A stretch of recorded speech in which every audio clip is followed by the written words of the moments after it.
all love action anime here. However, I do think it's good to be able to switch it up a bit once in a while. Instead of going through the more popular stuff, I'm going to dedicate this video to giving recommendations for action anime that I feel deserve a little bit more love. These are the shows that probably have a thing or two that held them back from breaking out and becoming more mainstream and popular. So for this edition of the list, I've got 10 titles, but I'm not going to be ranking them since it's too subjective. Let's not waste any more time then, and let's get the show going. Anyone heard about Altair, A Record of Battles?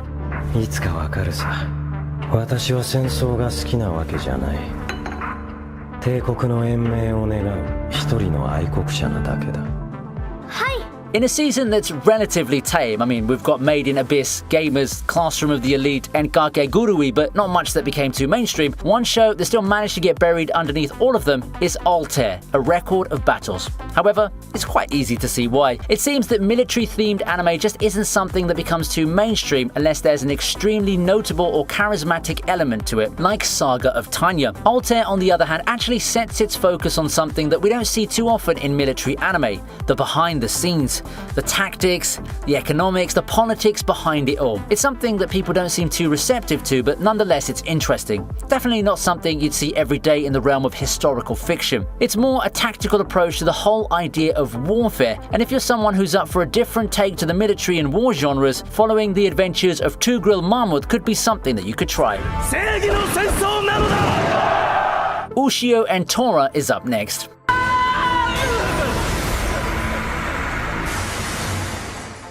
We've been used to seeing a lot of old classics being reimagined and modernized these days, but it seems as if they weren't as common back then.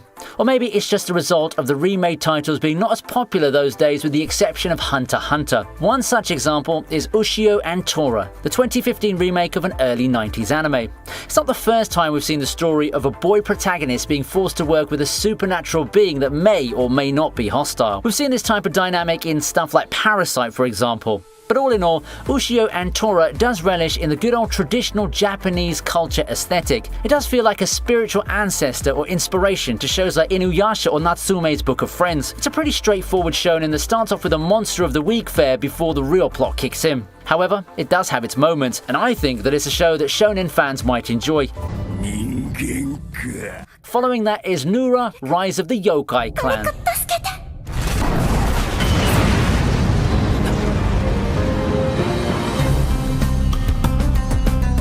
Carrying some similar vibes to Ushio and Tora is Nura, Rise of the Yokai Clan. Nura, however, does share some similarities with Hitman Reborn, where the focus is on the protagonist's clan and their stories that are entwined with them. The show may seem a little plain at first, but it's overall a very enjoying watch once you get to know much of the characters, start to care for them thanks to their charming personalities, and root for them as they fight various threats to both the human world and the existence of the Nura clan. And trust me, there's a lot of them in the 2 seasons of the show's run. The show is a great watch, but one major thing I can say that holds it back is how it ends on a major cliffhanger with no anime continuation in sight. It means that you just have to jump off and go read the manga at some point, but you know what, the journey's worth it in my opinion. Karakuri Circus follows, and it's another show you might enjoy. Somehow, we find ourselves back to Kazuhiro Fujita. If you did your googling in the middle of the video, you'll know that this guy is the creator of Ushio and Tora, which we just featured a few moments ago. Just like the other title, Karakuri Circus brings a lot of the old school violence and the vibrant expressions that the creator's known for. Instead of going down the supernatural route, Karakuri Circus takes a more modern approach, instead integrating its battles with dolls and puppets, giving a distinct style that blends battle shonen with a mild science vibe. It's probably something like Unbreakable Machine Doll, yet another show that got buried in the hype of seasonal counterparts, and in this case predominantly Kill la Kill. The adaptation got mixed to mostly negative reactions from the fans, which could be a huge reason as to why it got buried in the blockbuster season featuring Bunny Girl Senpai, Goblin Slayer, Slime, Alicization, and Zombieland Saga. While it may not hold a candle to the mentioned shows in terms of popularity, Karakuri Circus ended up being one of the enjoyable side watches that I did have at that time. It's a side watch for a reason though, but I did have fun with it in spite of them cutting a lot of stuff from the manga. What I feel is a very strong anime, even taking the changed or cut content into account, is the ambition of Oda Nobunaga. Understandably, the idea of gender-bent historical figures in an anime series raises some eyebrows. Yeah, there's fate, but a lot of these types of shows typically ended up leaving no cultural footprint at all, being relegated to fan service fests, which pivots into the reputation these gender-bent shows got generalized into. The ambition of Oda Nobunaga is a show that does little to disprove that stereotype. It actively relishes in the sexy, has a pervy main character in an isekai before the genre boomed and those tropes became scrutinized, and has a pretty pragmatic approach in adapting source material. But deep within all of that is a diamond in the rough. You see, while Nobunaga does play around with the fan service, it also contains a pretty engaging story about both warfare, history, and the budding relationship between our protagonist and the gender-bent warlords of the Sengoku era. The last arc, the one with the most changes from the source material, in fact feels better to see in what the anime did due to the payoff and the climactic feel it gives in terms of the hero's relationship with Nobunaga and the gang. Still, it's got that curse of having an insane cliffhanger ending, plus it aired in the same season as the first SAO, so it's a case of wrong place, wrong time. Not that it would explode in popularity in a weaker season given its genre and the amount of relatively tamer fan service compared to actual ecchi shows.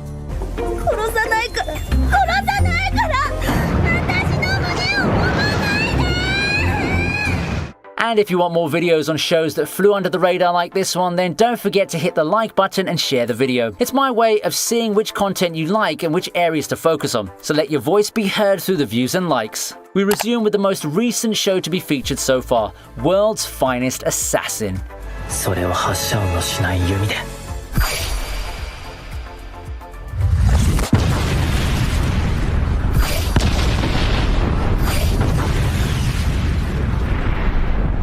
The year's 2021. Isekai titles are a dime a dozen and have practically taken over the anime world. The genre's also garnered a not-so-stellar reputation, and the big titles often find themselves in some sort of controversy, with Mushoku Tensei being one of the starkest examples of that. However though, in the same season that featured the second part of Mushoku Tensei is this isekai title that at least tries to spice things up a little bit. World's Finest Assassin looks to provide an isekai experience with some creative changes. Gone was the loser otaku protagonist and the quest to save the world, and in comes the grizzled assassin tasked to defeat the previous hero in this fantasy world. In spite of several titles' attempts to spice up the isekai formula with some twists with the premise, they often fall into the same trappings of the genre eventually. For World's Finest Assassin, I think it succeeds in skirting those trappings, well, to some extent. Sure, you've got the controversial themes, the betrayed, cynical protag trope, and overpowered protagonist, the harem atmosphere, but they're all done in a less upfront and more muted way than a lot of isekai. It becomes even more amazing when you recall that the guy behind this is the one who made the mimetic redo of Healer. Compared to the latter, this thing's a masterpiece, and the same could be said when putting it alongside half the random isekai titles out there. なんて魔力量だ Now, if you wonder what other creators have been up to, I present to you Ida 10 Deities. 速さと回復力を生かし遠巻きに戦われたらわしに勝ち目はないのにな単純なやつだ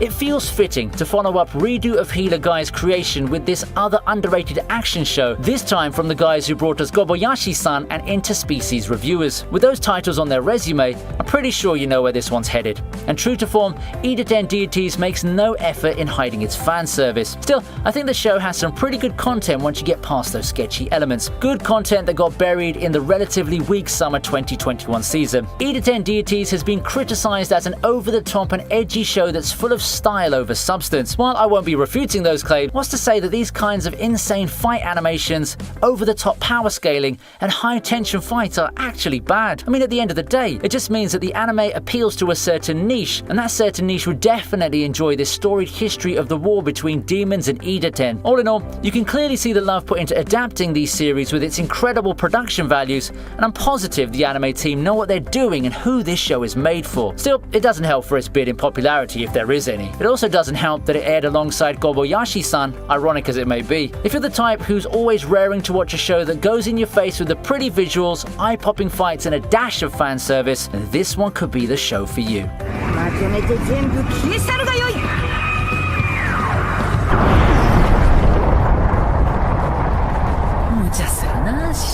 However, if you're up for the more artistic side of things in the traditional sense, perhaps you can try Vampire in the Garden.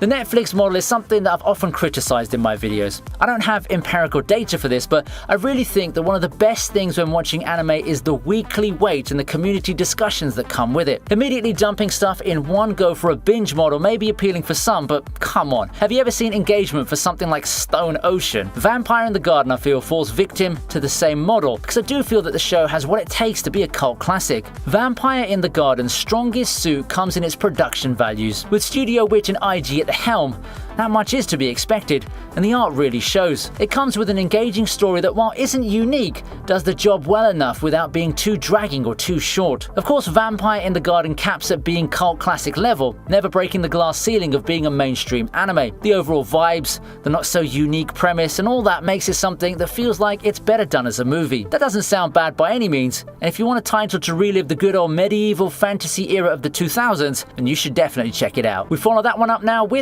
Super Crooks.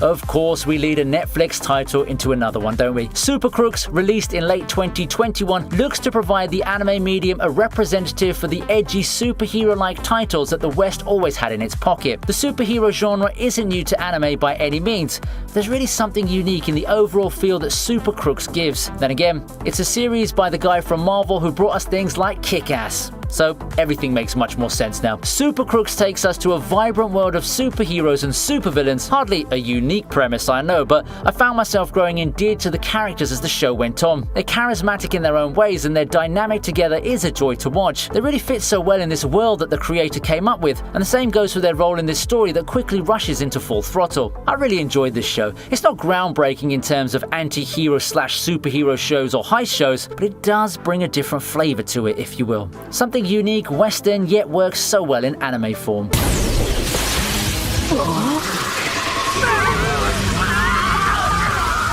I'm at number 10 already. Alright then, let's end it with Rage of Bahamut Genesis.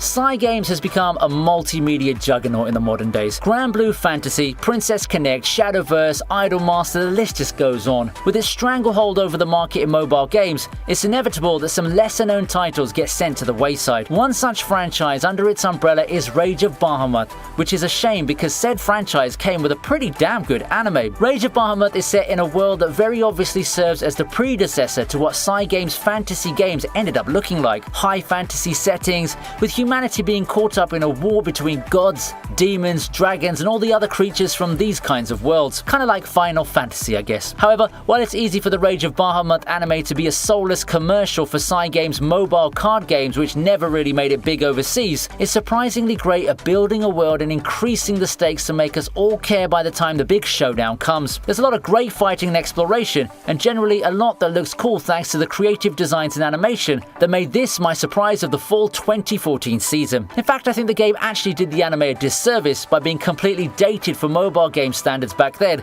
closing off potential avenues for the Rage of Bahamut franchise to become more mainstream. Thanks to that, most people probably only have one passing knowledge of Rage of Bahamut thanks to Shadowverse and Granblue Universe, but the original Cygames IP, the granddaddy of them all if you will, has a really great anime that a lot of people seem to have missed out on.